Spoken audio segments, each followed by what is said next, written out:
welcome back to Dylan's Little Hobbies, and in today's video, we are going to be doing ins and outs of fish keeping, episode 5. So if you guys clicked on this video, this is episode 5. There'll be a card up here, or at the end of this video, you will see a playlist to all of my ins and outs of fish keeping. Go ahead and watch that. Watch 1 through 4 before you watch this one would actually be a really good idea. This series is all about the ins and outs of fish keeping. I basically am a fish keeper. I love fish. I have fish.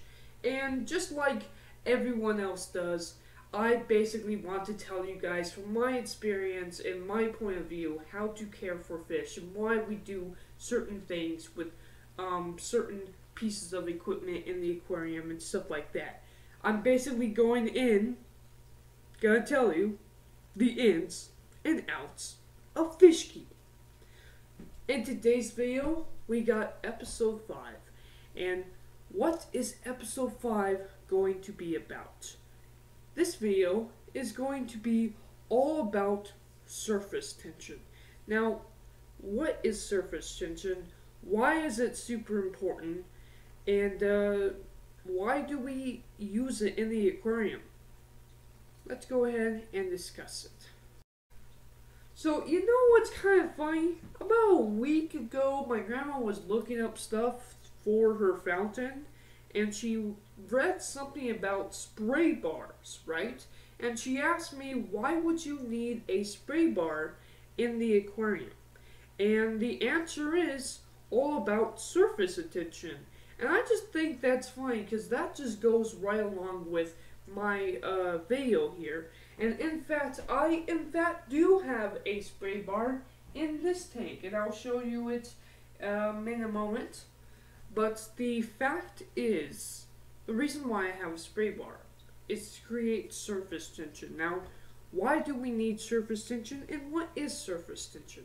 Surface tension is the splashing of the surface of the water. I said surefish. It's the splashing of the surface of the water. Now, typically your aquarium filter might just do this for you, so you typically don't have to worry about it. But why is it not a good idea to not have any surface tension in the aquarium? Do you guys know why? Well, the reason why is because fish actually breathe oxygen. So this is crazy. I know what you guys are thinking. If you're a brand new fish keeper and you really just didn't know about that, I probably just blew your mind. Because a lot of people actually don't know about the fact that fish breathe water. Us fish keepers, of course, know that. But a lot of people don't know. In fact, before I studied fish when I was a kid, I had no idea that fish actually breathed in oxygen. And the people who didn't know that, the people that just blew their minds, are going to be like, well, why don't they breathe on land then? Why can't fish breathe on land? Every time I pick a fish out of water, it starts gasping and dying. Why don't fish breathe on land? And the answer is their gills. Their gills are designed to basically capture oxygen molecules out of the water and take it to their lungs.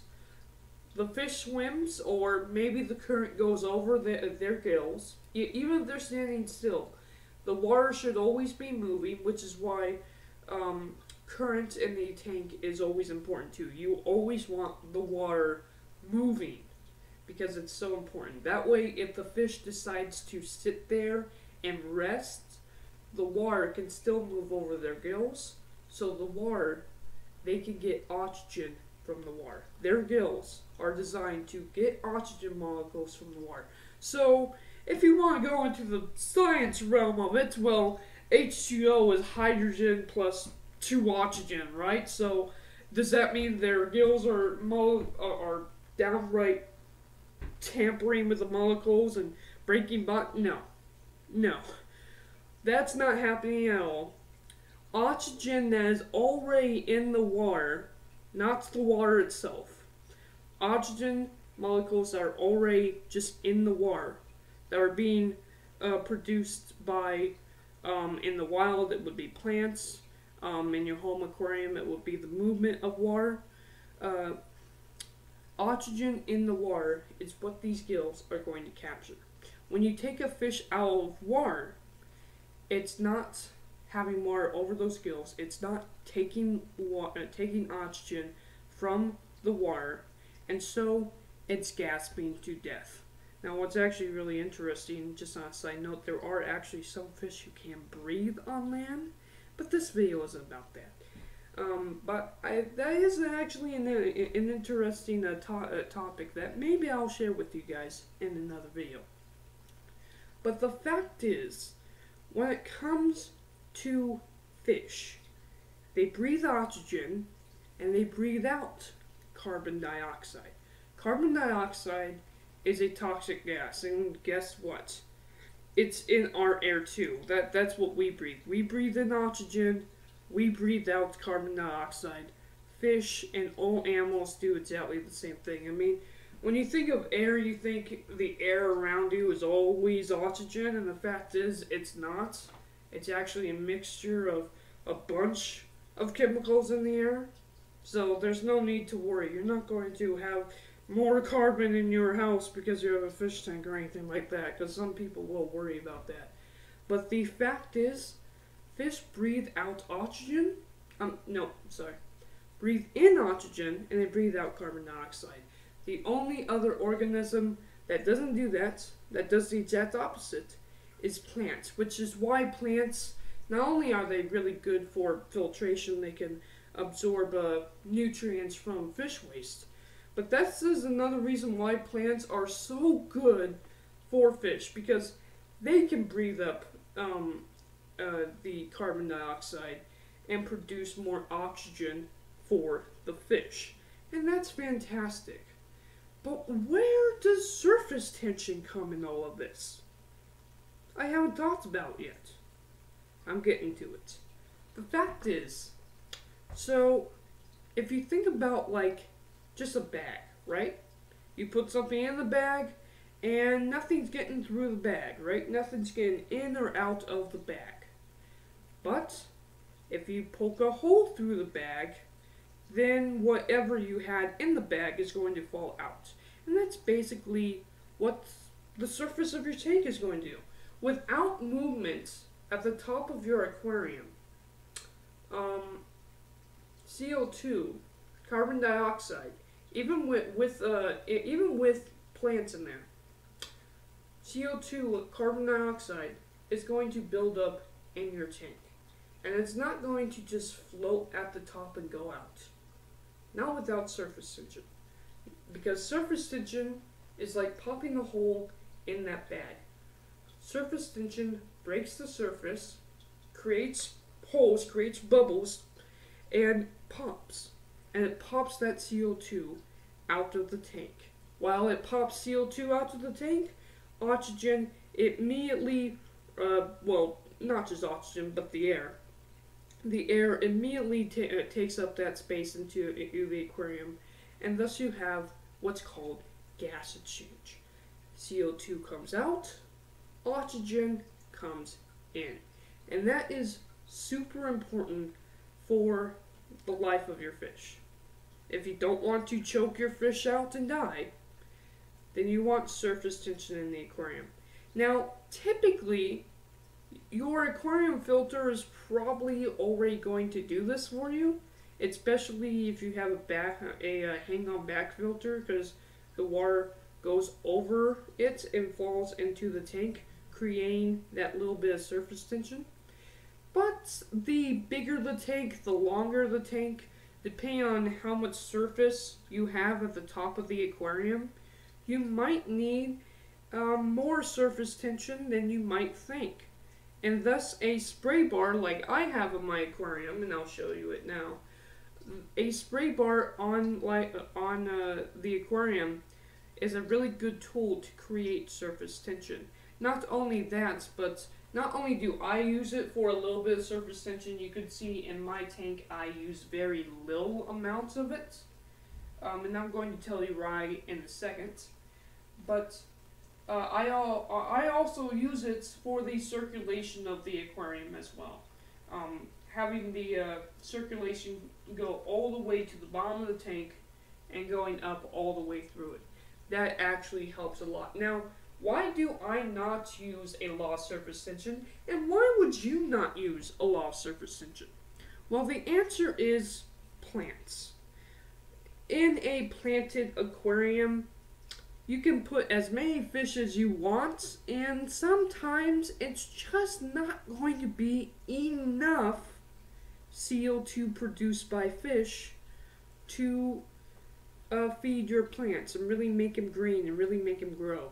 So some people, like me in my planted tank, use a little less surface tension, and the reason why is because I actually want to capture that CO2. I want to keep that CO2 in the water so my plants can absorb it and of course produce oxygen for my fish and survive. But if you take a look at my 9-gallon aquarium here, I actually have an air stone. Plus my my returns are pointed up to the top, creating a lot of surface tension. Why do I do that in this aquarium but not that aquarium? Well, this aquarium I only have about 12 fish in a 27, I call it 30, but it's 27 gallons. And I have about 12 fish in here, not a lot. I could put more in there, maybe I will in the future. But I want to keep my plants alive, so I'm trying to minimize the CO2 outtake and maximize the CO2 consumption by the plants as well as the oxygen produced for the fish. But in this aquarium, while I do have some plants, I have tons of fish, especially for the small amounts of water that I have in here. This is a 9-gallon tank, and I put in just a couple of shell dwellers, and they breed like crazy. I have maybe 10, 15 fish in this tank. I really have to do something about it. I'm probably going to get rid of some of these shell dwellers soon enough, because I have way too many shell dwellers in this tank. But that is another reason. If you actually do plan to put a lot of fish in, and not a lot of plants, then another good thing you could do to hopefully maximize the success of your fish is to, of course, put more surface tension at the top of the aquarium. Make sure that a lot of gas exchange is going on. Now, with that said, that comes to the idea of, well, what about bubblers? What about why it's a really good idea to use an air stone in your aquarium? It's not because you want to put air in the tank, but because those bubbles are going to bubble up to the surface and create more surface tension, thus letting your fish breathe because of gas exchange. It's all about surface tension, it's all about gas exchange, and it's super important for your aquarium fish. Well, that will be it for today's video. Hopefully you guys learned more about surface tension. Hopefully you guys learned more about how to care for fish. Of course, everyone has their own setup and their own system they're doing, so feel free to go over all of that in the comments section below. And thank you guys for watching, and I am out.